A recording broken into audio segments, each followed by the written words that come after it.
Hello and welcome to episode 309 of the Crate and Crowbar, a PC gaming podcast being recorded.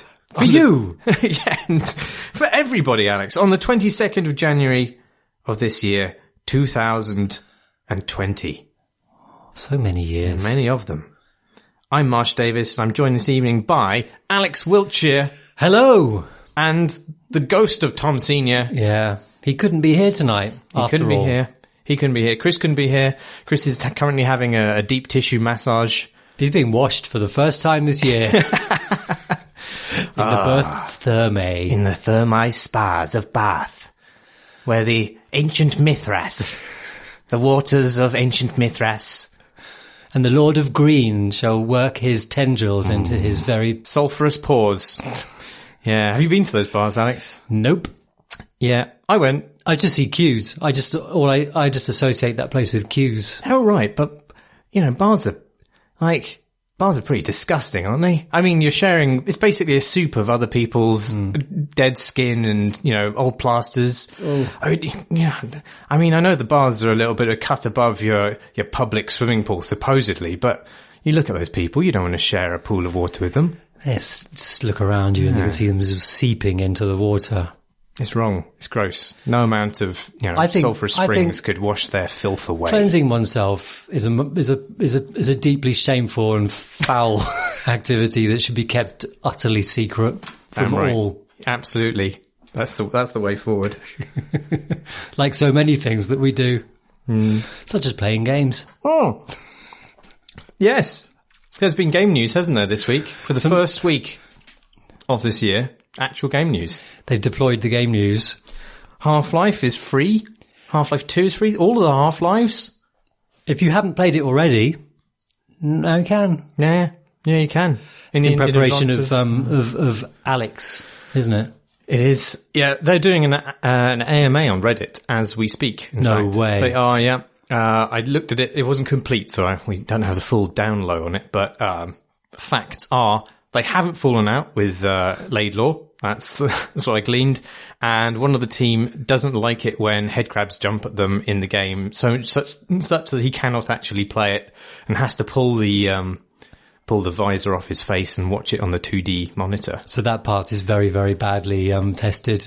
Nobody's actually experienced that. Well, he says he's an outlier in terms of fear, in terms of things jumping at his face, but I suspect that might account for a sizable number of people. I don't know. I don't relish the idea of having a parasite engulf my face. Yeah. And yeah, like I still remember kind of getting terrified in Doom years and years ago.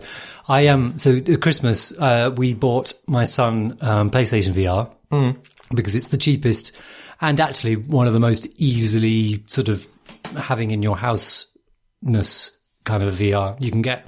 What, it doesn't have base stations and things, that's what you mean? Yeah, you just plug it, you just plug it into a little box that you plug into your PlayStation and away you go, pretty much. So it's pretty simple. You need a camera as well. Anyway, but it's pretty simple. And it came with a bumper pack of games. One of them is the Shark one that you may be familiar with. It's one of the demos that was at E3 when they were showing off and stuff. You're in a shark cage and you're being sort of lowered deeper and deeper into the sea. And then a shark done come and then you done get scared by the shark. So obviously my son and I told my wife that she should experience the ocean game. Oh yeah. In which you can see lovely manta rays and lovely sea anemone, in glorious VR vision, which she hasn't really experienced much VR. And she detected something was up with the fact that we couldn't disguise the glee in our voices. Because you can see it on the TV. You can see what she can see on the TV as she's in there. And as she gazed into the sort of the deep blue of the far distance. Well, she was in a shark cage. It must have given her some hint as to what was. She didn't really, oddly enough, she didn't really comment on the fact that she was in a shark cage. That seemed to be the giveaway to me, but we thought we got away. Anyway, she started to say, as it got darker and darker as it went down and down, and the lights went out, she loves horror films, and therefore she knows the tropes. And when the lights go out, that means the thing's coming. And is a shark coming, isn't it? Get me out of this. Best thing was that she didn't know how, like, she couldn't take it off herself. Like, maybe she felt that there would be sort of break some sort of neural link or something. Like, it would drive her into, like, a insanity if she wasn't, like, decoupled by us. Anyway, she didn't experience the shark because I figured that she would probably poo herself, like, judging by how things were going. I see. I had another go with another demo the other day, which is the Resident Evil one. It's called The Kitchen, and which I tried to bill as, you like kitchens? We all like kitchens. Would you like to play in a kitchen? That didn't work. No? No. Name Resident Evil tipped her off, did it? There's no Resident Evil It probably in the isn't name. about baking. Unfortunately, the title screen does feature a body lying in the most filthy kitchen ever conceived for video games. This wouldn't pass the Food Standards Agency's test. So basically, I'm glad to hear that about the head crabs. But do you think you've primed her sufficiently for Alex? Do you think you can now get base stations and other doobies into your sitting room now? No, because she only accepted the PlayStation VR because it doesn't come with it without, and she knows the wires. She's very aware of the wires. Oh yeah. So and she says no wires. Oh yeah. Also, we have a pet house rabbit called Archibald, and he will fuck up all the wires. Really fuck them up. Yeah. He's the wire fucker. So no Alex for me. Well, the news was there. Was other news? Oh yeah, I was going to say, so Netflix have announced that the Wiltshire TV series is tracking to be their most popular first series yet. Mm. Although there's a caveat to that, which is that they've changed their metrics by which they double judge these things. Well, no, they just treat a view no longer as being 70% of the show watched, which is what they used to, but now it's just somebody who's clicked on it. Oh, what the fuck? Yeah. Well, there are loads of things that I've looked at for about... Gone, oh, this is fucking awful. Oh, please don't think that I like this. Yeah. Yeah. Yeah. So what do you feel about The Witcher's success then, Alex? Well, I mean, you've talked about the Witcher TV show itself, and I know that I totally agree with that. But I think we're in for a coming deluge. I think we're going to get. I think that Netflix have realised, and then all the Netflix business watchers have noticed that the sleep of some vast sleeper demographic of gamers has been awakened, and that this Leviathan shall be fed from here forth with adaptations of video games. Yeah. And I think there's going to be a fucking gold rush. I think that a lot of studios are going to be rubbing their hands. There's someone, I saw news that Control has been, or someone wants to do Control TV show or film. Yeah, I can see how that could easily be adapted. Yeah. I mean, it'd probably make a better TV show than it yeah, probably would. Like there's this, I mean, strap in is what I'm saying, because Frog Detective, that's bound to come, isn't it? Yeah. Henry Cavill playing the lead, obviously again in a wig. Very sexy though, this adaptation. Surprising number of bare breasts in it. But which animals? That's the question. Yeah, I don't know what else would be a shoe-in. I was thinking the game that kind of popped into my head, and I really don't know whether it would be the Metro series. So you got a bit of, there's real kind of depth there, to the world, and it's atmospheric, and everyone loves a bit of post-whodemacallits. Mm-hmm. Adult RPGs is probably... Yeah. They want or existing immersive worlds. Sims. What if they do a Dishonored or a Deus Ex? They could do a Deus Ex. Yeah. That could work. Yeah. And like you can imagine Square Enix with its pretensions to being a filmmaker with those all the successes it's had with Hitman. Oh, and Hitman, yeah. Fuck, yeah. What was the one you mentioned? There was that terrible Final Fantasy film. Oh, yeah. Well, that looked nice. It did look nice. But they'll probably insist on making it. So I think that it's going to be video game adaptations all the way down from here. Huh. Gears. Did Gears ever get a film? Gears of War? No, I don't think so. There were books. Surprising to me. There are books. Yeah. I mean, that's terrible fiction. Nobody should ever make that into anything. Yeah. Halo, like I mean, basically the doors are opened. Like obviously Halo's there as hang on, no, there was a TV series. It was really boring. It was about a load of, kind of academy goers all in their teens. I know some people who worked on that. So I will say what a cracking show it was. What a cracking show. Just to balance things out. It's good. That's good. We've done the BBC thing. That's good. I feel, yeah, neutral by having two senses. One of them obviously wrong, but which one? Yeah. Yeah. Well, talking of video game films, the two final pieces of news. Unity put out a film, a mini film today, showing off what can be done in its engine. Ooh. Not games apparently, but feature, small 5-minute features with Gurad shading. Yeah, owls made out of wires. Big demon lady who is also a man, and a guy with a suitcase. They're still doing mysterious stuff. Do they string any story between all these kind of mysterious goings on? No. I mean, to be honest, they really nail like the mysterious, this might make sense if there was more of it vibe.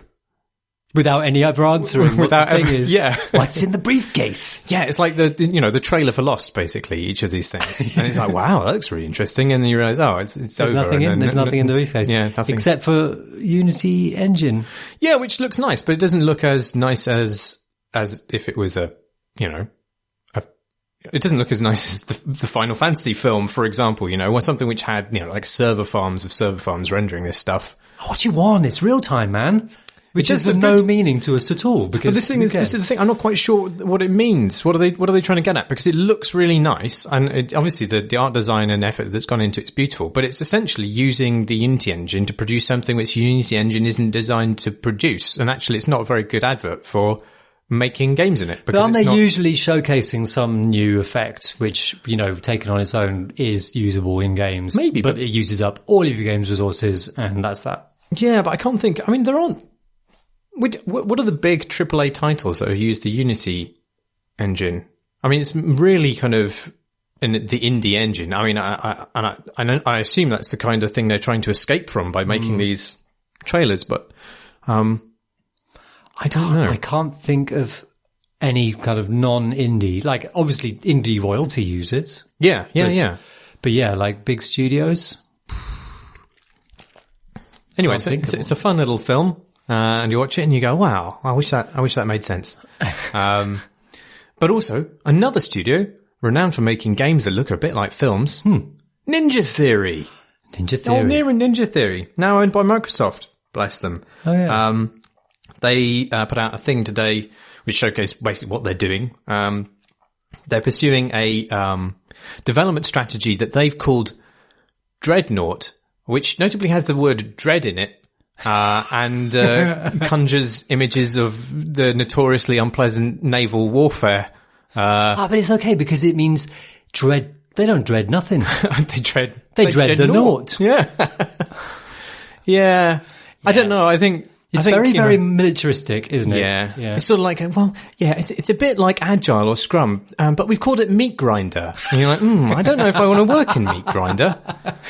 Especially for a company that kind of has now sort of pivoted around mental health issues. Well, this is the funny thing about them. Because, I mean, obviously the Senua's Sacrifice, is that Hellblade : Senua's Sacrifice or Senua's Sacrifice : Hellblade? Don't know. One of those. Anyway. I mean, that was a fun little game, and it did, provoke chatter about mental health. But at the same time, like, it is sort of trading on the value of mental health as a spectacle. Yeah. Like, these hallucinations of demons, I'm sure it's terribly traumatic for the lady, but they look fucking badass. You get to punch shit and stab thing. In the trailer for the sequel, there's a mountain that becomes a giant, and there's all these people with, terrifying masks, and there's a big thing that's a crucifix that's not actually a crucifix that catches fire with the person on it, and he's on fire. That's obviously bad. And then she's screaming, and like everybody's screaming with her, and then she's chanting, and it's this really cool chant. And like, I don't think that speaks to a particularly peaceful state of mind. I mean, I would rad. say my reaction is I don't want to have mental illness like this because I don't want to fight great big Viking zombie guys. But at the same time, it's kind of cool. It is kind of cool. They've also, alongside that, they're doing some actual, sort of mental health outreach software, which is meant to, they describe it as a moonshot, so who knows how far they'll go, but I'm sure this is They're shooting the moon as well with their dreadnoughts? They really have gone mad. But, so this is meant to be, an attempt through software to reconcile people with, their phobias or their, at least mental suffering is the way that they phrase it. So that's an interesting outside of games thing, just harnessing the power of games. Is it VR where you can see all spiders crawling over and you go, ooh. I did see, there was somebody in one of the shots with a VR headset on. Is there one where you go down into the sea in a shark cage? I don't. Do you go in a kitchen to alleviate your fear of kitchens? I don't know, but there was a very serious academic who was interviewed briefly. And then it goes to the new game called Project Mara that they're making, which is, again, a horror game about mental terror. And then again, it features a lady screaming in the inky blackness. I'm like, yeah. That'll be well acted. Yeah, it will be. It will definitely very be well captured, certainly. And, yeah. Yeah, I'm a little bit uncomfortable. I was always like, Hellblade is a bit too fun for what I was meant to be thinking. Yeah, I don't know. I mean, I don't feel like it's totally illegitimate. I mean, you can smuggle interesting ideas along with mass market stuff, and I think that's what it does. I think I'm slightly suspicious when very somber claims are made for the value of these entertainments, because they are still entertainments, I think. And even if they do bring about conversation and people think about things they wouldn't have otherwise thinking about while playing them, I still think it's a little bit of a stretch to say that they are purely therapeutic. But yeah, cool. I like Ninja Theory. I always like Ninja Theory's games. Yeah. And to me, Mantonides is a cool dude. He's wearing sunglasses in this, but not on his eyes, just on his head. And he's inside. He doesn't even need sunglasses. It's winter. That's how cool he is. He's a cool dude. That explains what you're wearing on your head. Yeah. Yeah. My sombrero with its stack of 8 sets of shades. You're not even in Mexico, and yet there you are with your sombrero. I did have a little tootle on Red Dead earlier, though, so that's... did you? Yeah, did you rootle and tootle? I did, yeah. What game have you playing this week, Alex? Well, Martel, I've been playing Hades. So it's a bit of a catch up talk, really, because this is the first time I played it last few weeks ago. But Tom, late of this parish, Francis, talked about it almost a year ago in December 2018, because I checked. So they might repeat some of the stuff he said. But what basically, kind of state was it in then? What is it now, like officially in terms of its... I think that it had just gone into early access then, and now it's still in early access, but it's been having monthly updates with new, more stuff. I don't know what the difference particularly is. I would imagine it would feel much the same. But I'm here to tell you that it's fucking great. Oh, really? Cool. Really, really good. Oh, awesome. I love it. Huh. Because I think it was a slightly muted reaction to its launch in early access. Yeah, but it's actually become, it's been gathering a lot of attention sort of steadily, and I think it's actually quite big now, quite a lot of players. Just to catch up with what it is a roguelike action RPG, I suppose you'd call it. It's like Diablo, except for your build you construct over the course of a run. And when you die forever, and you go back to the start, and then you make another run. The cool thing about it is that the build that you kind of semi-accidentally create during your run just always seems to be the best build you love it almost every time. I don't know how. So the idea is that you go through rooms, like every area is a room, and when you've cleared out all the enemies of a room, you'll get a bonus, like a thing, and you'll have chosen to a limited degree what that thing is by choosing the door that led into the room you're currently in. Oh yeah. Some of those bonuses are currency that you'll spend back, in the base, which will kind of metagame level up your abilities and whatnot to a small degree. Some of them are currencies you can spend on this run, and some of them are abilities. And these abilities are all, it's set in Hades, and you are the son of Mr. Hades, whose name is Gerald. Jimmy Hades. Martin. Yeah, Pluto. That's the Roman one. Oh yeah, isn't he the same? Is it just Hades? I think it's Hades. Yeah, okay. I mean, Hades is the place, but also the name of the thank God. The guy, isn't he? Hey, we're really, oh my God, really smart. I did classics as well. I don't remember anything. Oh, lol. Anyway, you don't like it in, guess what? You don't like it in Hades. And you're his son. And you're his son. So you're trying to escape. What's your name? Can't remember. Okay. I'll get onto the story in a minute. Right. Because the story's great as well. It really is. But anyway, I can't remember the name's son, and I couldn't remember his dad's name, even though his dad's name is one of the most famous names in all Western history. But there you go. And you're set in Hades. We're in Hades. Okay. We're definitely in Hades. Right. And you're trying to escape it, because other people in Hades have escaped it, haven't they? Because that woman, Persephone. Persephone. Oh, yeah. Is that Orpheus? No, Orpheus and Eurydice and Persephone was somebody else. Okay, right. But she only half escapes it. Yes. Well, yes, okay, yeah. She has to go back. She does half and half, doesn't she? Yeah. Timeshare. So I think that we've discovered that she got out to a degree, and we're going to get out even more, sort of thing. So we're just fighting our way through Hades and all these rooms. Now, you have all the gods. Because the fiction works so well, because all the gods just hate each other and competing with each other. They've noticed that the son of Hades, who they all hate, the Hades, is trying to escape. So they're all helping you. Oh. And so they're giving you powers. And basically, some of the things that you can collect on clearing a room will be a certain god's power. So Zeus will give you electricity powers, and they're usually, when you use your attack button, you will cause a damage within a radius with electricity. You've got Hermes, who boosts your dash, lets you run faster. You've got who's the booze god? Bacchus.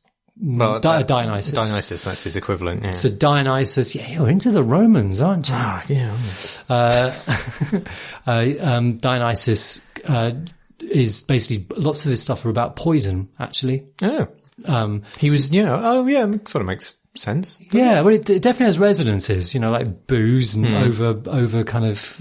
overeating. You've got Artemis, which are about ranged attacks. You automatically send out homing missiles when you do stuff. Loads and loads and loads of them. Ares just hit things really hard with explosions and stuff. And over the course, and you've got this limited choice over which you'll have 1, 2, 3 three doors out of each of these rooms, and have a symbol on it denoting what the reward will be in the next room. So you'll go, all right, I want some more Hermes stuff, because I want to dash around like a motherfucker and just fuck everything up that way. Yeah. And you have this real balance of somewhat guiding your build, but what you're actually offered is randomized. And so you have this really delicious kind of mix of being dealing to given stuff that you maybe didn't want, but then you realize this is really good, and other stuff where you said, yeah, that was a good decision. And just some of the builds. So this evening, it just got updated for this month, and I was kind of interested to see, because Demeter is in it. I don't know what Demeter does, because I didn't manage to find any Demeter stuff. But I chose a weapon, which at the start of, before you go in, you get to choose weapons. Chose a spear, which has like a fast moving kind of fairly long range sort of melee attack, and then a ranged one with a homing ability. So you can throw it out and then it zooms back into your hand again. So you get a double hit and stuff. And, so in this one of the first ones I got was when I dash, I leave a circle of area damage behind where I was. So if anything comes up to hit me, I dash away, leaving it in this puddle of horrible stuff that damages it over time. And then I managed from Artemis to get, whenever I make any attack at all, I get a homing bolt that just goes onto the nearest enemy. Brilliant. I love that. All right. And then, it's just this additive thing. You can choose to power these up if you get that option of the doors. You can get new ones or swap them in and out. You can get sort of short-term bonuses if you, visit a certain shop style, place that you can, buy stuff from.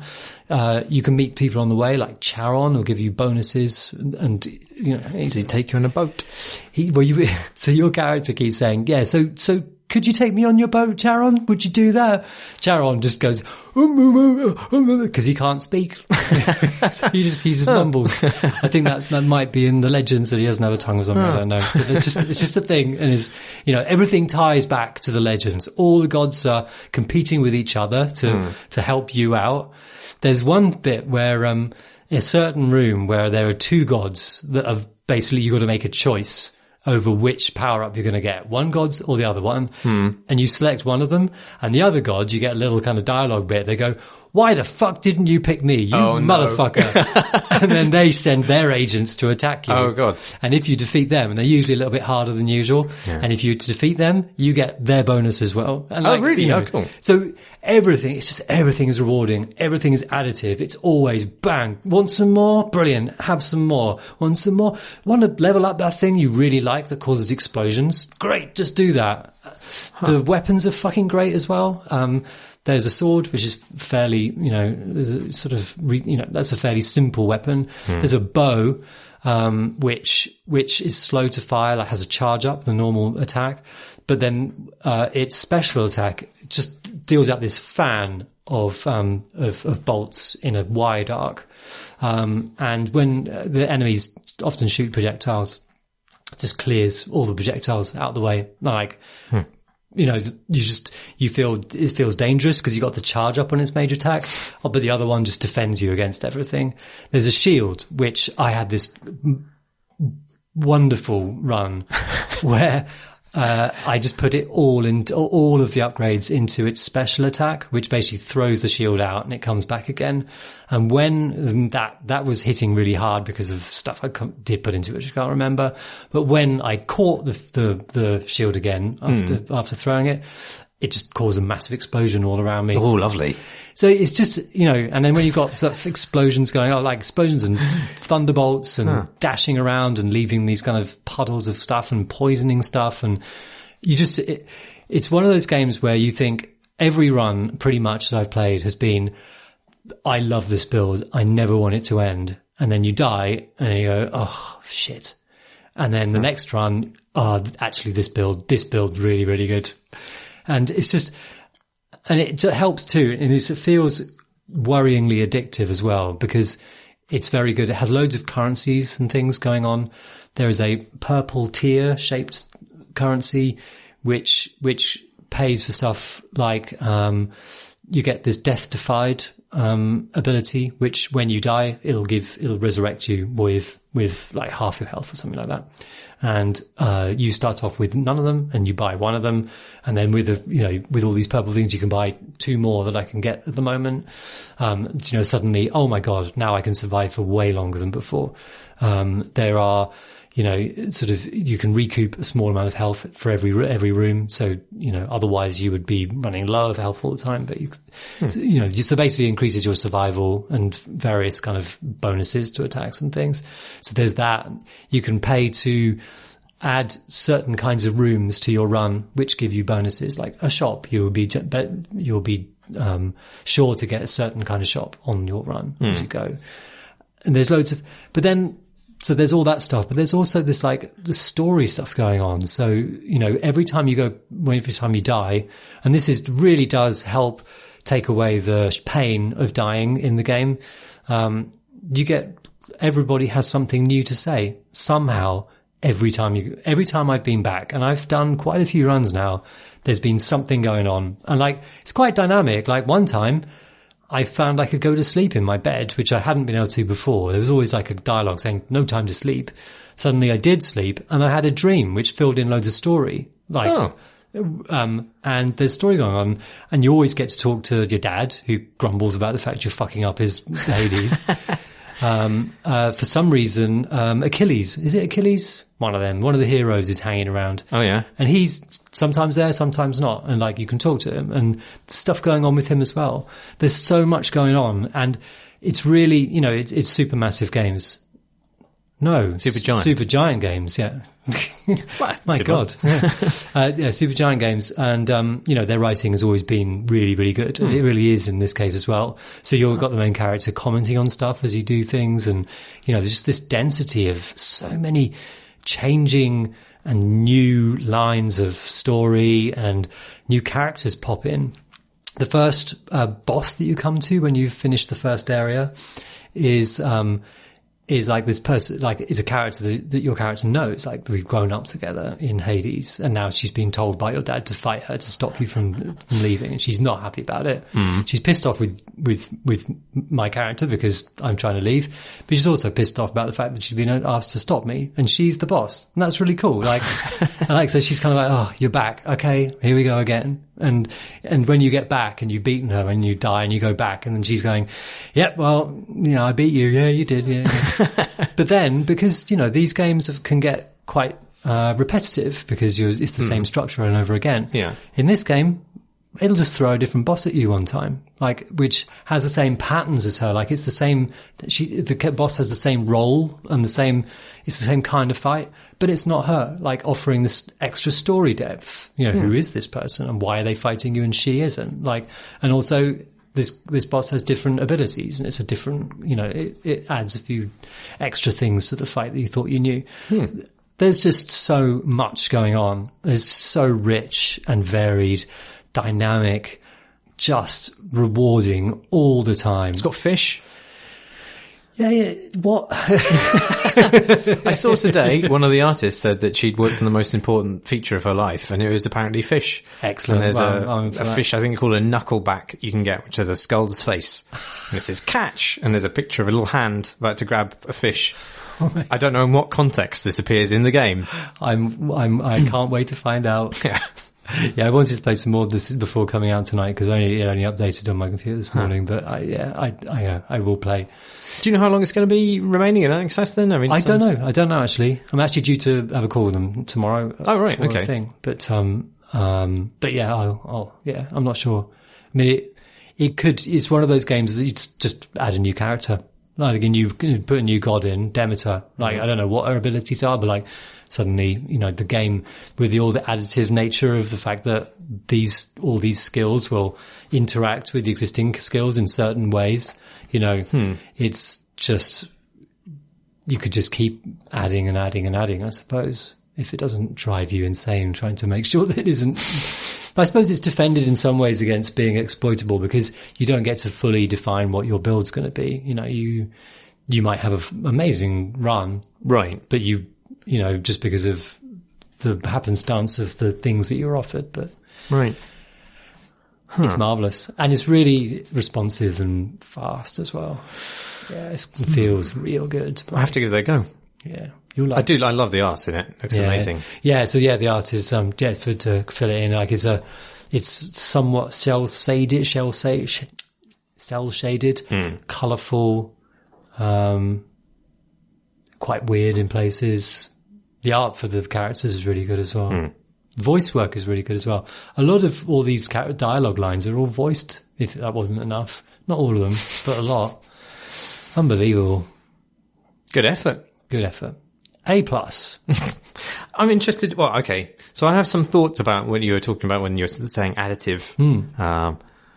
additive roguelike components, because I've also been playing a roguelike game. Have you? It's even got rogue in the name. It's called Streets of Rogue. Straight to Rogue. Yeah, apparently it's done very well. It looks like it's done very well anyway. And it pitches itself on its Steam store page as Nuclear Throne meets Deus Ex.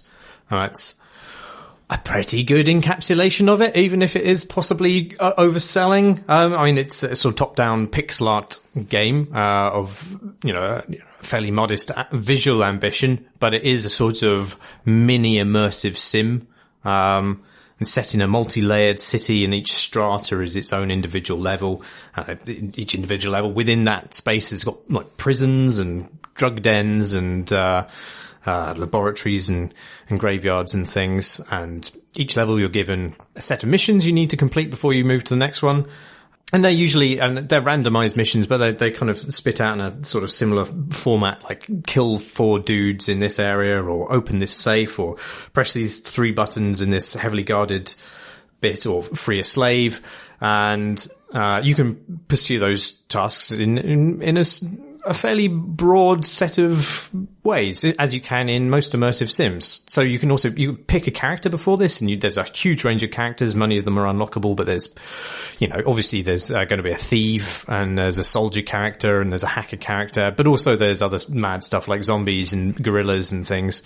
And they all have their own submissions that are optional, and they have their own skills. Obviously the hacker can hack at range, and the thief can steal things, and but also there's individual status interactions in the level. So thieves generally not very well liked by shopkeepers. Scientists hate gorillas, as we all know. And in terms of how you approach these things, so I mean, there's a lot of different ways you can sort of take on these activities. But if you're a hacker, one of my favorite things to do, because you're quite weak as a hacker, you can't really do a great deal of face-to-face confrontation. You can hack a television and make it explode, which can take out a wall and maybe some people in the room, and you can get in there. You can place a boombox on the floor outside, which means that everybody comes around to dance, allowing you time to sneak in. I mean, it's a very silly game, obviously, but I mean, that's part of the fun of it. It's maybe slightly sillier and more meme-ish than it is funny. But I think it is, there's enough going on that it doesn't really matter, that these kind of frivolous throwaway bits don't detract from anything. Yeah. You can just take what you want. Like the pleasure of the fact that there is interaction designed for it is enough. Yeah. And there's so many interactions. Like, I mean, in terms of the other level stuff you can do, you can poison, the ventilation systems, so it produces gas. Or you can, But depending on what you put into the ventilation system, it will have different effects. So you find these syringes, anonymous syringes, and some of them, you don't necessarily want to inject them into yourself, because it's like, quaffing an unknown elixir in any roguelike. But you can drop them into these ventilation systems to sort of try them out on the people in the building. And, and sometimes it'll poison them, and sometimes it'll just make them invisible, for a period of time, which is quite fun. Or you can, and there's sufficiently enough going on in each of these levels that you can actually have fairly elaborate strategies. So as one of the weaker characters, you may not be able to get into a highly secure facility to escort a prisoner out or anything like that. But you could tool yourself up, so you could take out, for example, a drug dealer who is less of a threat and get into their safe, and you get the money. Then you go and pay a cloning machine to spit out some clones who then follow you, and then you have an army with which you can better deal with the more heavily guarded facility. So do you do sort of direct fighting here much, or is it? Oh, yeah. Absolutely. I mean, it is a very action focused confrontational game, but I mean, just some of the characters aren't as good at it, and so sometimes the kind of less direct path is better. And also there's security roaming around the level. If you play as one of the gangsters, enemy gangsters may just attack you on sight because you have a beef with them. And there's all these other things going on periodically. But so the ultimate aim of it is to get up the tiers of this city and then finally take out the mayor. I haven't got there by any means, but periodically in between, so every few levels or so, like a big level wide event occurs it seems. And these are very sort of dramatic things, like the entire level begins to fill with poison gloop. I've heard that there are storms and radiation that can affect you and things like this. This player doesn't seem to be doing a very good job of looking after No. Well, he seems to be quite corrupt, which is maybe the reason I take him out. He has banned chicken nuggets, apparently. Well, that's not such a bad thing. Yeah. You don't sound very enthused. Well, so this gets to the point. So on top of all that stuff, you've got all the wacky items, you've got freeze rays and leaf blowers and all these things. And it's definitely like fast paced and it is kind of fun and moreish, and there's an ever changing tactical layer. And though there is like strategy to it, most of your strategic plans don't really survive contact with the mayhem that occurs in the level. But there is a point, of addition. I mean, you're familiar with porridge, proc-gen porridge, right? You've heard this phrase before. Is it got anything to do with the TV show or breakfast? So, I'm familiar with it through a programmer called Kate Compton, who was talking about procedural generation. And she said that one of the problems with procedural generation is it's very easy to spit out like 10,000 different bowls of porridge, of oatmeal. And yes, each one of them will be different because the grains will be arranged in a completely unique way. But ultimately, there is no perceptual difference between these bowls of porridge. And perceptual difference is maybe not even enough. Maybe you need perceptual uniqueness to actually have these differences be important to the player. And I think this game does escape that to some extent. The levels are all much for muchness. I mean, they all look similar. They're very porridgey, but the mechanics, like being able to be a guerrilla versus being a hacker, that is sufficiently differentiated for those two different parts to be interesting, albeit in a very frivolous, fleeting way. And I feel like I've played enough roguelike games now where there is a risk of like a Meta-Porridge scenario happening, the Meta-Porridge Cascade. The Meta-Porridge Cascade. Where your expectation of variety is enough to detract from that variety itself. In a way, like, so you're like, okay, so I know I've unlocked these 6 characters, and I know there's another 90 characters to unlock, and I'm sure they're all very different, but I can kind of just, I've got a sense of how different they're going to be at this point. And so a lot of the kind of pleasure and surprise of those differences become less. Is this something that happens to you? Yeah. Like, I mean, you can imagine maybe if you've played Hades another 20 times or something like that, and they're like adding another god, and you're like, well, I know it's going to be different, but it's going to be just as different as all the other preceding gods. Maybe that's not quite as exciting anymore. And I feel like the more roguelikes I play, the time to Meta-Porridge is decreasing. Like, there needs to be more and more surprises of greater uniqueness with every roguelike I play. So that's really interesting, because I'm thinking about it in terms of Hades. So I really like Diablo, to a fault, I would say. But I I find it my relaxation game. I've got a witch doctor build, and I just walk him through areas throwing frogs at people, and it's just relaxing, just seeing this mayhem happening. But it's this sort of incredibly restful experience.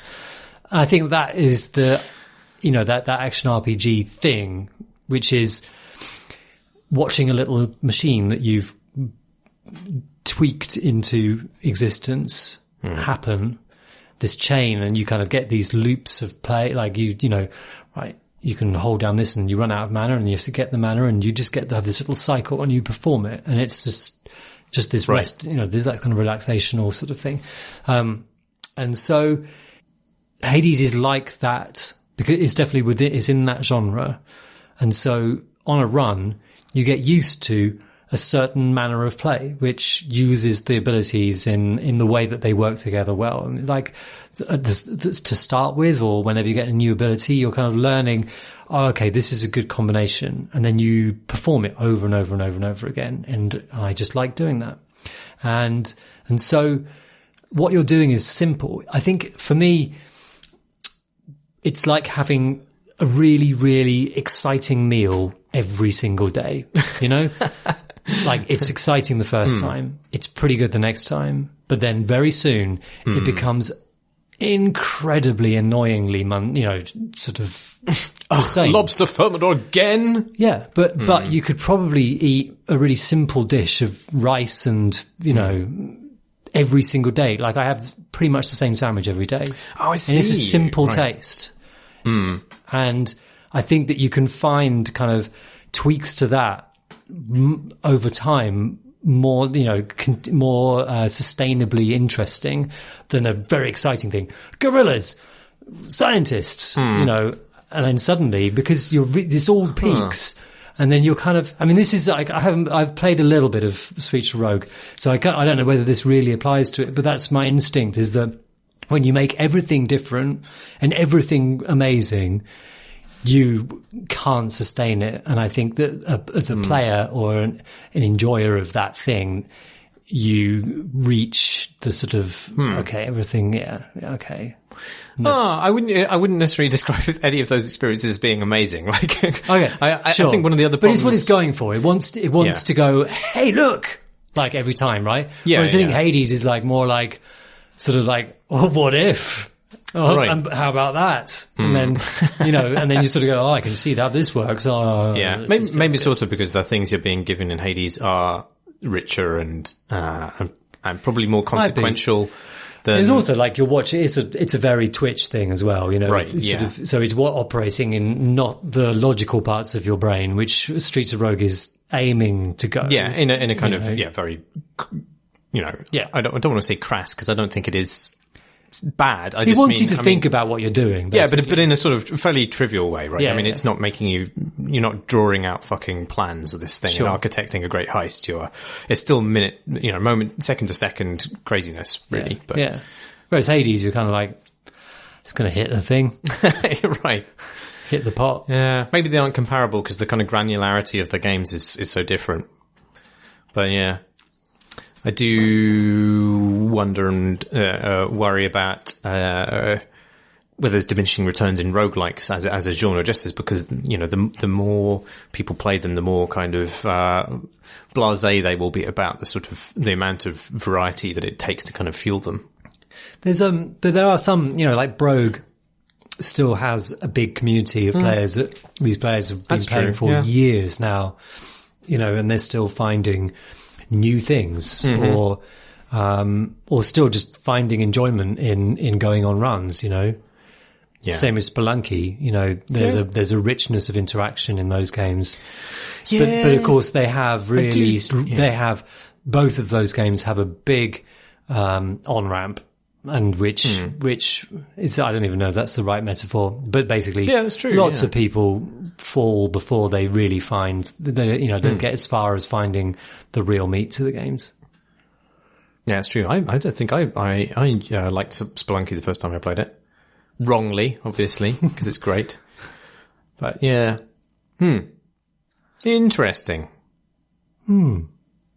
Shall we, Martin? Yes. Shall we do from the questions? Yes, what from questions? From questions. The questions. From questions.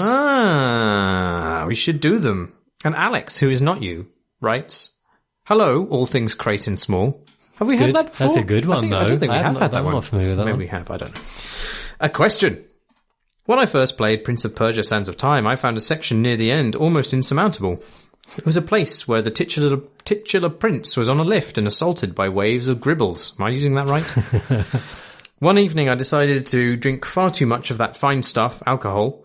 The next afternoon, I woke to find that I had not only completed that section of the game, but the whole thing. Since this was the PS2 era, I didn't have a way to go back to an earlier save or level. All I could do was start the game afresh. What's your worst alcohol or other substance-related gaming mishap? Please keep on doing the lovely podcast. Alex. He also has a PS saying, how did none of you yell at Marsh for his bizarre pronunciation of Yosemite? I mispronounced Yosemite. What did you say? I said Yosemite. Yosemite. Which, in my defense, is a logical way of pronouncing the word if you haven't ever heard it said. And for a long time, I hadn't ever heard it said. And then my partner corrected me very kindly a few years ago. Are you sure? Wasn't it one of the characters in like the Warner cartoon thing? Yeah, well, that's actually where the context it was coming up. And because I hadn't heard of that character, it didn't initially trigger my memory of it being Yosemite rather than Yosemite. Oh dear. Yeah. Well, consider this, Alex, a shout. Yeah, well, I feel... What an idiot. Wow. So persecuted by all the Alexes of this world. Just wait until you play, Alex. Fuck you! She'll be shouting in your ears all the way through it. You Suppose idiot. we're going to go up Yosemite, are we? You dickhead. Anyway, I feel like an absolute prick. Thank you, Alex. It's okay. Alexes. I don't think I've ever drunk so much that I did something bad or regrettable in a game, but I've definitely drunk so much that the following day I was not in the best place to attend a press event where I had to play a game. Did you now? Tell me about that. I'm sure I've told about it on the podcast before, but it was one of these Sega Rally things where they're trying to put you in this entire VR rally capsule. I was like, I don't think I'm getting in there. I'm just gonna play it on the computer if that's all right. Felt fucking horrible. If I'd gone in there, nobody would have been pleased with the results. That would have been a write-off, that booth. I'm so pure. And, perfect Alex. Never transgress, never pronounce the names of national parks incorrectly. Fucking goody two-shoes. Travis writes, Hello. I've been avoiding Factorio because I knew what it would do to me. I love automating things and conveyor belts and Starship Troopers style gribloids. It ticks all the boxes. I knew it would destroy me. So anyway, I bought it over Christmas. My eldest son and I have put 60 hours into it over a week. It was everything I feared and imagined. I was literally hallucinating conveyor belts when watching droplets of water run down the glass in the shower. Once we'd reached the nominal end of the game, launching the rocket, I decided to put the game down for fear it would further dominate me. Have you ever played a game that was exactly your bag, to the point of you being afraid to play it for fear of what it would do to you? Cheers, Travis, aka TJ Howes on the Discords. Oh, that's good. That's good. I don't think I play games. I don't think I have quite that obsessive thing. I know I've avoided certain games. I've avoided Destiny for a long time because I was worried about being sucked into it sort of. I don't think you would be though. No, in fact I wasn't since I've stopped playing Destiny. Yeah. I find that all the kind of hooks that usually get into people, I find the cynical hooks that get into people don't tend to work on me. I think if I really enjoyed something, like Travis does building things. If I really enjoyed anything in life, then I could get obsessive about it. But I don't think I do. I don't think I get obsessed in that way. I did, Monster Hunter, right? So Monster Hunter World, Monster Hunter 4, and actually, just Ultimate and did the 3DS version. But you didn't play it to exclusion though, right? No, because I have I have a youngish family, and like that just ruins any attempt to hurt oneself with games because they always interrupt. So I don't have much of an obsessive personality, but those games definitely did get hooks in. I played them when I really shouldn't, I should have been working and I'll just have a little go. And I would sort of spark up during a day, which I never usually play games during a day, whether it's even weekends I don't, because it's always something going on that means that I can't. But yeah, those did. I kind of want it though, because I haven't really done it. I can't remember. When I was younger, I definitely did get those kind of obsessive periods. Yeah, more so for sure. Much more so. But I mean, also it wasn't purely because of availability of time. Oh, really? Because I was going to say the consequences were less. Because Factorio, I would really like to have a Factorio problem. Because it just seems so envelopingly, deeply rewarding, right? To make stuff in this free-form way. Yeah, like it seems cool as fuck. But whenever I've played it, also I've just been smart, terrified. Yeah, maybe that's it. I'm just too stupid. Yeah, Because in the old days, addicted games were to- simple enough that I could actually grasp them. Right. These days, no. Yeah. Yeah, no, I'd like to be smart enough that I'd find those games irresistibly compelling, like that and Space Chem or whatever. Right, yeah. But actually, I'm really far too stupid. So yeah, Opus Magnum, I would really like, in fact, if any, like, let's just assume that the question was the most boring question of all time. What is your desert island game? I would actually like to, I don't know whether it would be my desert island game, but I would love to be on an island just with Opus Magnum because I've definitely wanted to fall into the hole, like, but then like, Take me, Satan! Daddy, I need some help with something, I see. or oh dear, I've set fire to the shed, or something. Do you secretly just want to put your family on an island and then... Hey, you solved then you can- everything. Not permanently, just a nice holiday. Maybe, yeah, I mean, Malaga it's somewhere. not permanent to say 50 years, is it? Not permanent. Marius. I love them. Oh, Anyway, go on. Marius writes in to say, Dear Crucifix and Cenotaph, playing through Spanish Inquisition Simulator Blasphemous led me to Google the phrase blasphemous patch notes. What changes would be in the forbidden heretical patch notes for your favourite games? Cheers, Marius. Oh, I love patch notes. Yeah, I was thinking something like Disco Elysium with that little kind of like when you get some XP, we'll just do a little jingle. A jingle. Cha-ching! When you like level Added up, microtransactions. level up sounds. Yeah. Have really evident sources of XP in the game as well. Really zhuzh it up, you know? XP wise. Right. So this presupposes that the most blasphemous thing would be the thing that is antithetical to the game it's in, right? I suppose that was where I was going, yeah. So like a BFG in The Witness or something like that. I don't know. That would be good though. Yeah. I feel like this is a better question than we may have answers for it. Yeah. Maybe we should revisit Really this good when, question. Yeah, let's when put a note on the Creighton Crowbar pinboard. This was too good for us. We don't deserve you. It's a really good question. Yeah, we'll put it to Chris and the other louts when they're back. They've finished being massaged. Another Alex, who is neither you nor the other one that wrote in. It's getting hot with Alex's. Yeah, writes, Hey friends, any thoughts on AI Dungeon? How far are we from the AI, in inverted commas, content apocalypse? For me, as janky as it has still had some kind of magic. Almost like improv with a geriatric idiot. Best.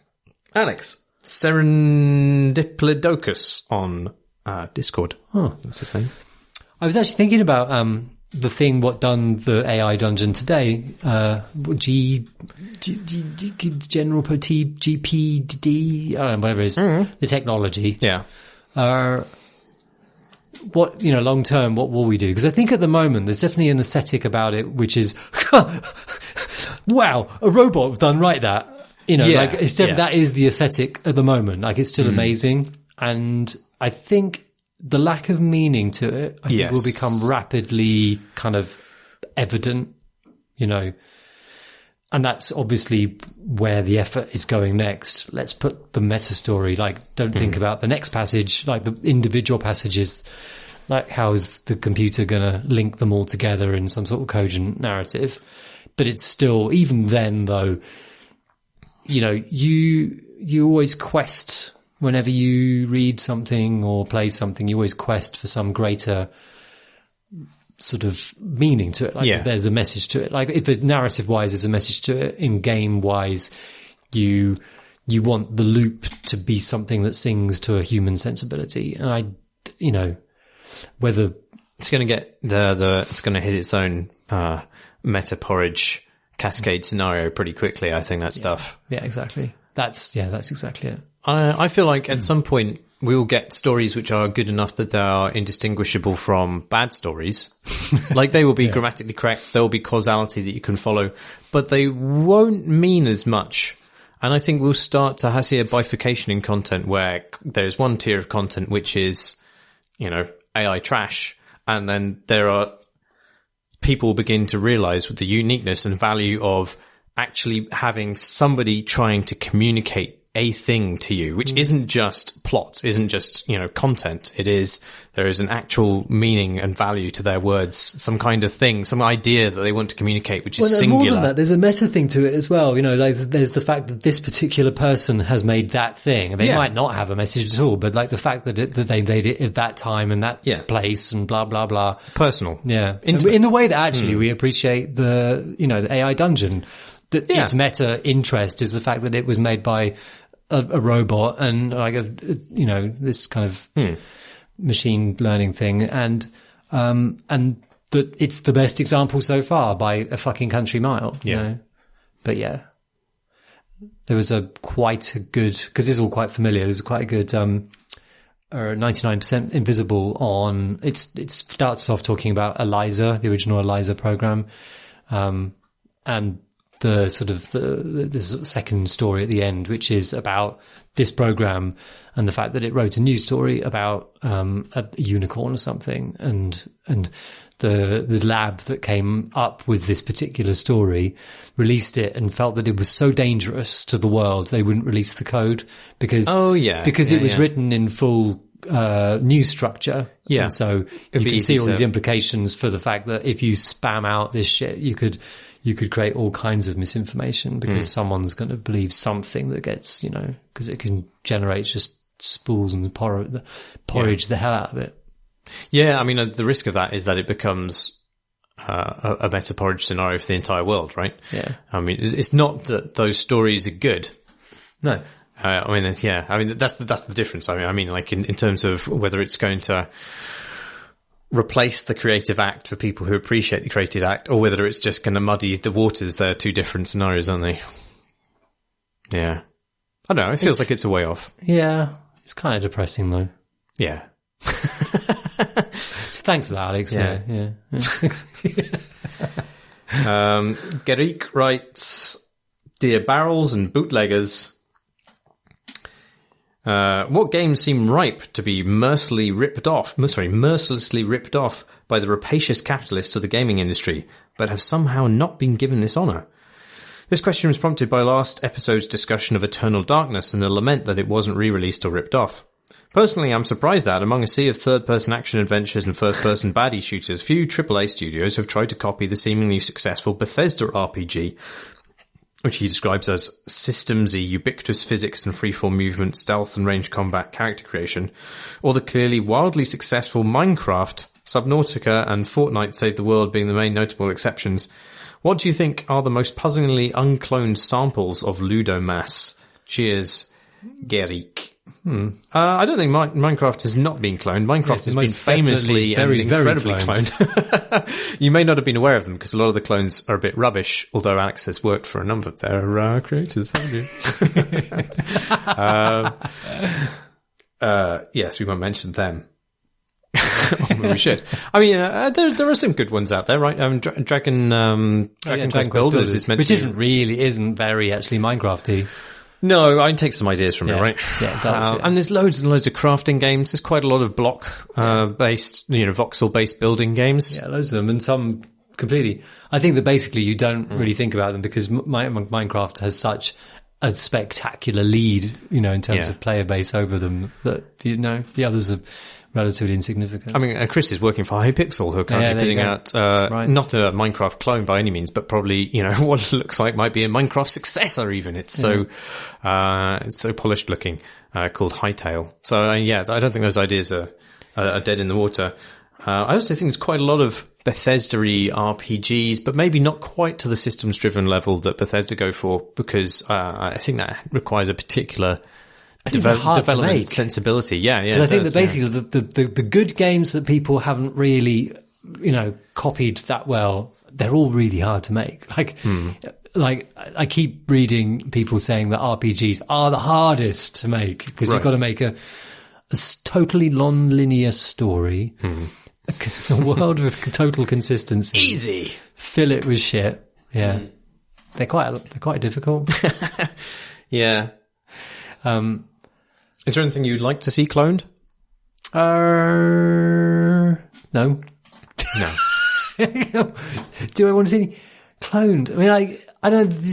Did you ever play Dig Dug 2? Dig Dug 2? Yeah. No. Dig Dug 2 is great. It's not really like Dig Dug at all. Instead, it has some of the enemies of Dig Dug, and you're on an island, but instead of being, do you remember Dig Dug? So I played on the BBCB Mr. E, which I think is basically the same game. So it's like you're burrowing through Earth. Is that it? In Dig Dug 1, yes. Yeah. But Dig Dug 2, you're on top of an island, and instead of burrowing through it, the island is invaded by enemies who'll come to you and try and eat you, and you have no defense against them apart from to individually inflate and burst them with a device that you have. Yeah. But they can easily swarm you and kill you. So what you need to do is to use this device as a drill to attack fault lines in the island, creating cracks which these enemies can only jump over with a bit of a wind up. So you kind of start creating cracks to funnel them. And then if you create enough cracks, then the smaller, fully cracked portion of the island will fall into the sea. And so the idea is to end up on an island, on the smallest possible island for points, with all of your enemies in the water, having been deposited there under the crumbling island structure that you've smashed off. And it's a really good. I mean, I don't understand why it wasn't more popular at the time. It's a great sort of like little. Let's make it. Mechanic. Let's make it. When did it come out? 80s? Late 80s or early 90s, yeah. I had it on the NES, but then that was, I had the NES late for NES players because I was already, 7 or 8 or something, I guess, when I got my NES. Oh, I look it up. Sounds good. I think Anyway, there's a lot of games that I kind of really liked, and it was always, I want to play more of that. They did make more of it, like Castlevania's. I really loved the kind of like the Game Boy Advance and DS Castlevania's. There are loads of them, many of which I haven't even played, but played what I did to death. Lots of, no. David writes, "Hi all. I was pleased as punch with myself when I recently made a steak and kidney pie. Unfortunately, I couldn't find anyone who was interested in eating kidney, so I ate the whole thing myself. Offal gets a bum rap, but is secretly delicious. What is the gaming equivalent of offal? Take care, David." So I guess offal is a bum rap. Often, yeah. Yeah, there's a great episode of This American Life called Squid or Bung. That's a good one. Yeah, that's really good. Makes you think twice about eating calamari in the future. I'll tell you that much. So I think by this comparison, he's suggesting things which are widely reviled, but actually secretly the best thing in games. Yeah. So I do like match 3 games. I think that kind of like really good match 3 games. Like even the kind of the cake one. Bejeweled? I don't know. Oh, that's kind of like, that's respected, that one. What's the cake one? The most popular one, sweets one. Isn't that Candy Bejeweled? Crush? Oh, Candy Crush. Oh, right. I never played Candy Crush, actually. It's lovely. I can't remember the name, but it's great. No. That's a Zinger one, right? Yeah. Yeah. No. PopCap. Yes. No. No. It's the other company. Wow, we are so Valve? On Did top they of make it secretly? Didn't know what Hades was. Didn't know make Candy Crush. I'll think about it and I will say it. Yes, please can somebody write in to pedantically correct Alex on at least one thing. Don't do that. It's fine. What is terrible? What is ever reviled? So I was looking up PC Gamer's list of things that are the worst PC gaming crimes. And amongst those was doors that don't open. And I'm okay with doors that don't open. I think doors that don't open suggest a larger world, and they're a necessary part of level design. You can't have doors that open all the time. Sorry. What do you want to do? Walk around in an environment which just has blank corridors all the time? Yeah. Alleyways with no exit? Exactly. No suggestion of inner life? Don't you want a fantasy? They also suggested that trash inventory items that aren't immediately marked as trash are bad. I also disagree with that. I like trash in the inventory, and I like the fact that it's not always clear whether it does anything or not, weirdly. Also, I was looking back. You're a hoarder though, aren't you? I am a bit of, well, not in a literal way. You look at how bare this house is. It's a very, very neat and bare house. But yeah, yes. I'm a hoarder of inventory. I only know that because I know that you kept the box for your GPU for, several years back in the late noughties. Could come in useful when you want to transport your GPU separately from your PC. Which weirdly, I have actually the story has been consistent. I literally need more need to do that now that I've been crisscrossing the ocean and can't take an entire PC, but I haven't actually gone that far. But I was looking back at the inventory art I did for So You're Being Hunted, and that had some really good trash inventory in it. Stuffed badges. Stuffed badges are good. Haggises. I think haggis might have given you health. That's probably, yeah. Was it? No, hang on. Actually, no. I think haggis was an actual animal depicted in it as a stuffed haggis rather than a food item. I can't remember now.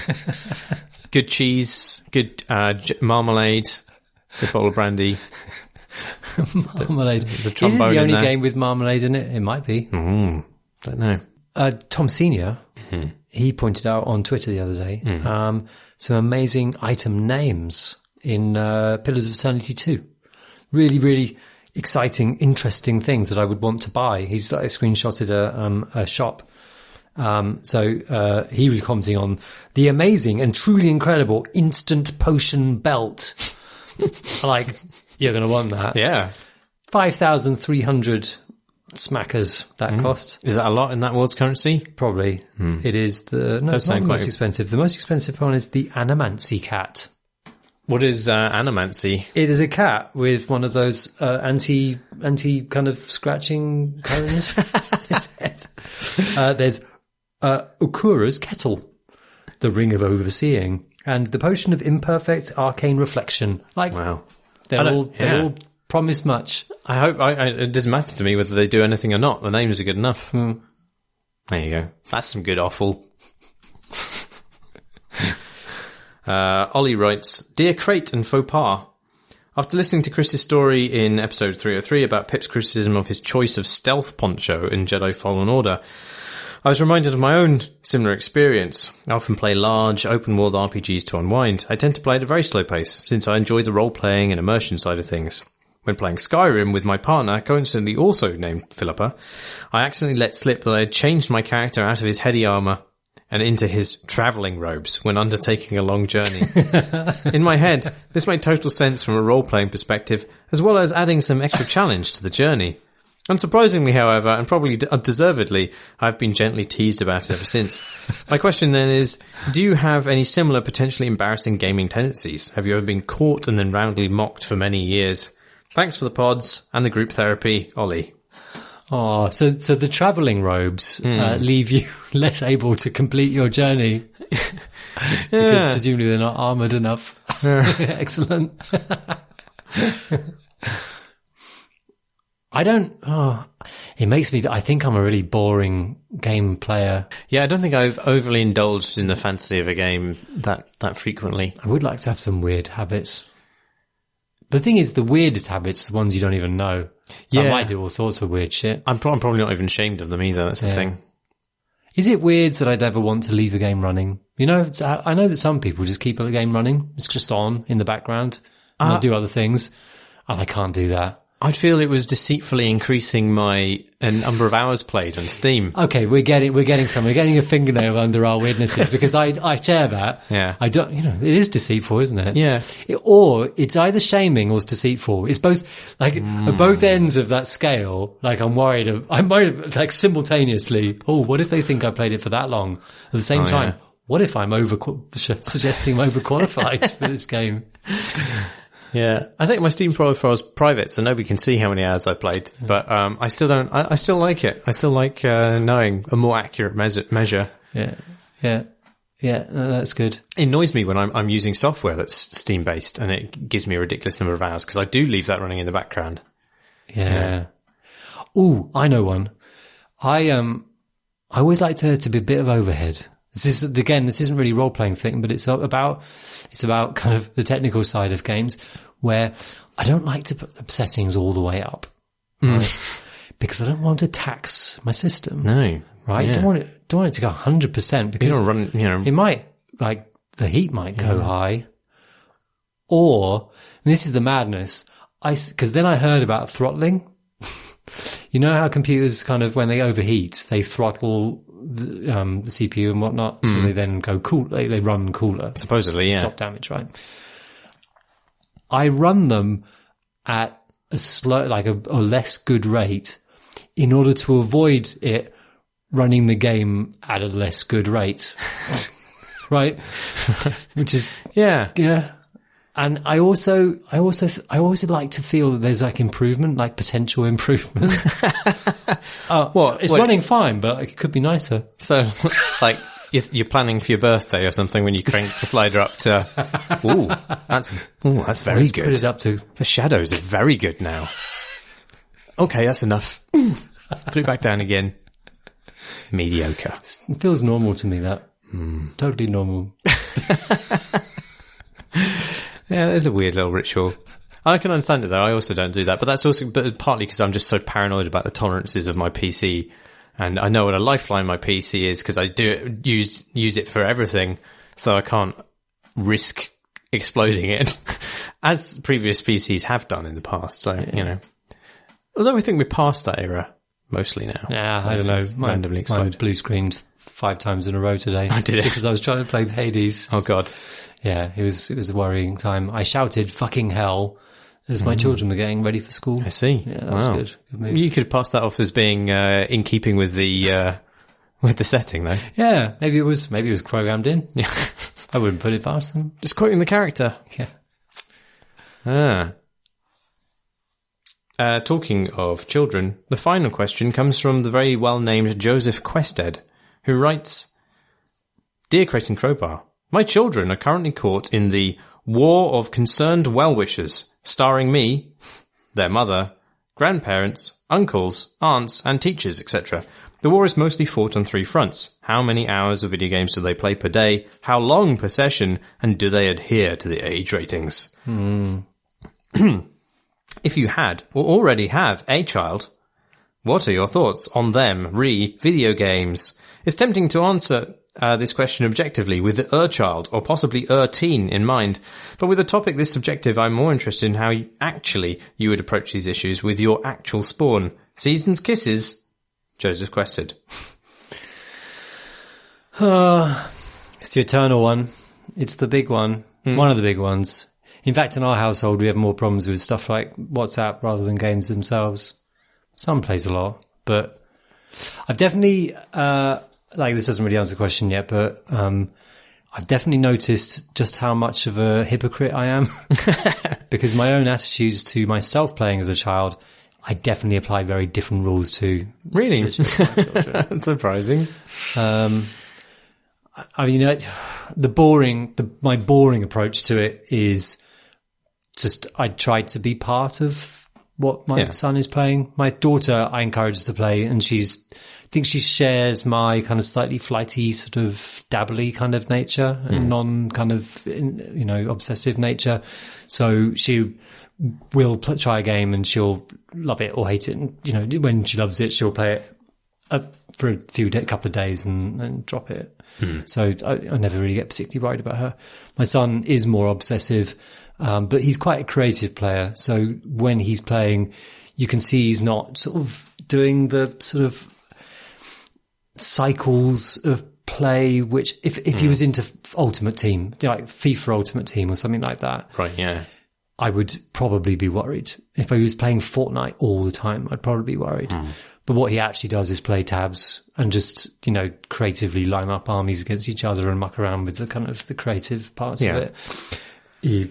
I think I was talking on the pod last time about the fact that he got back into Minecraft and he had a realm and he still has a realm and with a bunch of his friends, and it's been really cool to watch Minecraft being played properly, across the board, with a group of friends having cool friend times and always being somebody online and to play with and doing cool stuff together. That's just been really good. But ultimately it's just, I just feel that as long as I'm involved in what they're doing in some way, like that I know what they're doing, that then I know that I can have a point of view on it and share it with them in some way, you know, as long as I don't feel, you know, I don't want to crowd them or anything, but I don't want it to be, I think that it gets unhealthy when I don't respect what they're doing. Right. And they do it a lot in, you know, and there becomes a divide between us. It becomes something more than simply them having cool recreation and me resenting it in some way. Yeah. So I try to be involved, and that's, but you know, I think that I have a specific situation, you know, which is probably better than some people's. And I, you know, like I said, I don't know what I would do if, you know, there were those stories about like young Fortnite players that are coming up to, you know, the go semi-professional. I don't know how I would cope with that as a parent, because obviously I know intellectually that isn't a remarkable attainment. I would be but I also know that world is incredibly like your success is not guaranteed, or it will not exist after the age of 20, whatever. Yeah. And your entire, sense of worth and your prospects, you know, as a functioning member of society last as long as mine, as right. Fortnite but I does, feel that's the same as any kind of early success, right? I mean, whether you're a gifted child in any certain way, I mean, all gifted children end up realizing that they've plateaued at some point, usually, or, you know, the vast masses have caught up with them, or their attainments didn't really mean as much as they thought they did when they spent, you know, when they used up all of their social time doing but something I think there's a time sink to it. I think you can be, because my daughter plays the violin. No, I'm not saying those are that means it's meaningless. I mean, there's other ways in which these things can be unhealthy, and irrespective of being about games. You know? I agree. No, I totally agree. I absolutely agree with it. But I think there is a sort of like an amount of time, investment required by games that other pursuits don't actually. Like, if you are a championship swimmer, I was at school with a championship swimmer. Yeah. And she would get up at 5 a.m. and swim for 2 hours, and then she'd swim for an hour at the end of after school. So that's 3 hours a day. True, that's not as much. That's nothing like Fortnite. My daughter plays an hour a day for her violin. Like, it's not as... Olympic athletes, lazy. Yeah, that's lazy. What we're saying. I think that's basically what I'm trying to say. Yeah. But I think this is, my wife shares this as well, as long as there are other things in their lives. Right. You know, that it isn't just games, that, you know, they're seeing friends and you know, and when friends are involved in that, then, you know, that has an extra benefit. Yeah, as long as they're playing Warhammer and playing violin, right, and seeing friends and. Yeah, I don't have children, so I don't really care about children, but also it seems to me that games are, you know, a broad enough medium that having a categorical attitude to what, you know, how long your child is playing a thing doesn't seem to be as meaningful as determining what they're playing and what kinds of activities within those games they're being involved in, because they could be social or they could be creative, or then maybe they're not. But I mean, I don't know. I feel like I remember when I was a kid, and I think I never really my parents were never overly worried, but I remember there being some concern about me spending too much time on the computer. But on that computer, I was doing all kinds of different things. Like, it wasn't that I was just zombified sitting in front of it. I was drawing stuff, or I was creating stuff in games, or I was, you know, chatting to people, or surfing the web, you know, writing stories, that kind of stuff. Your fan fiction. Yeah, I was part of a Star Trek fanfiction community when I was a very small child. I don't ever want to read that again. It's probably absolutely abominable. Yeah. This is before there was a lot of sexy fiction out there. I should state this is very pure. Pure, but also shit in my case. But you know what I mean? Like, yeah, I do. I feel a bit bad for people, you know, because occasionally I get introduced to people as somebody who's worked at Mojang or something, or who works in games, and they're like, "Oh, you know, what do you think about this? How long should I let my kid play this game? Or my kid's really obsessed with Fortnite, and I don't know what to do about it." but they always espouse a complete lack of interest in doing the one thing that they should, which is engage with their children's activities in a way which would educate them about what they're doing, what is it that their kid finds enjoyable about this stuff. Find it out, you know. I've done some because I've written a few books for Minecraft. I've been invited to do some talks at some this is highfalutin literary events. They're always called literary events, and I always feel like such a fraud. Anyway, because basically, like, my one will be packed because it's Minecraft. Not here for me at all. And they have great big lines for me to sign stuff. Simply because I'm connected to the game. It has nothing to do with me. You sign Notch in the books. Yeah. Love you, Notch. If you look at the audience, and the kids are at the front, and they're kind of like galvanized. They just want to hear Minecraft stuff, and they're piping up with Minecraft stories and things. The parents are just totally disengaged at the back. And during the signing bit, like often a parent will say, yeah, we had to come. Just so into Minecraft. I don't know anything about it. As if, why would you say that to me? Why, like, obviously I do like Minecraft. Like, there's obviously, why would I want to hear that you're not interested in Minecraft? Or your child, apparently. I think actually, no, I do know what it is. That they are ashamed in a way. They want, but they don't actually want to take that time. And every time I've said, oh, you really should. It's really fun. And, you know, they will really get a kick out of showing you how it works. You know, honestly, you know, if you've had, you know, when a child knows something a parent doesn't, it's unalloyed joy for them to help them understand and take them on a tour and stuff. Like, and I just want to slap a lot of parents around the chops to say, get engaged, because actually you might, and you know, you will find things about your children to respect that you never knew they were doing. You know, the things they're doing in Minecraft, you will be stunned of the complexity of what they're dealing with and thinking about and achieving. Yeah, so that's the solution to this guy's family problem. Slap a lot of people around the chops. Sorted. Lovely. Who says that video games breed violence?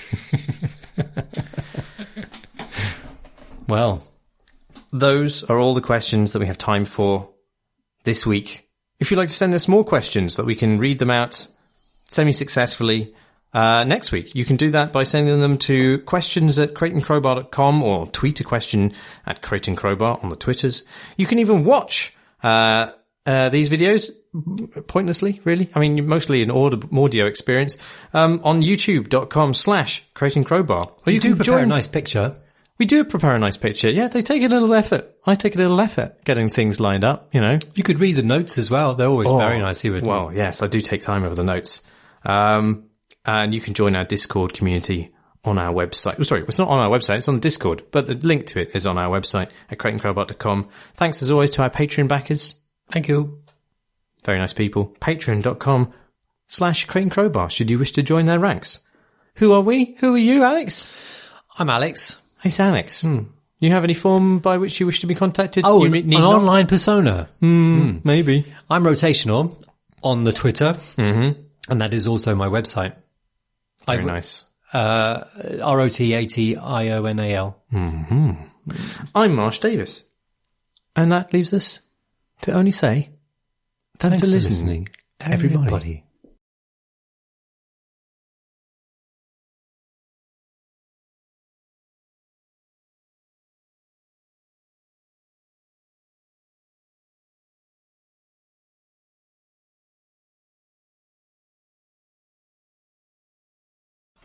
Did you done do it? I did. Do it? I did. Do it? I did. Do it? I did. Do it? I did. Do it? I did. Do it? I did.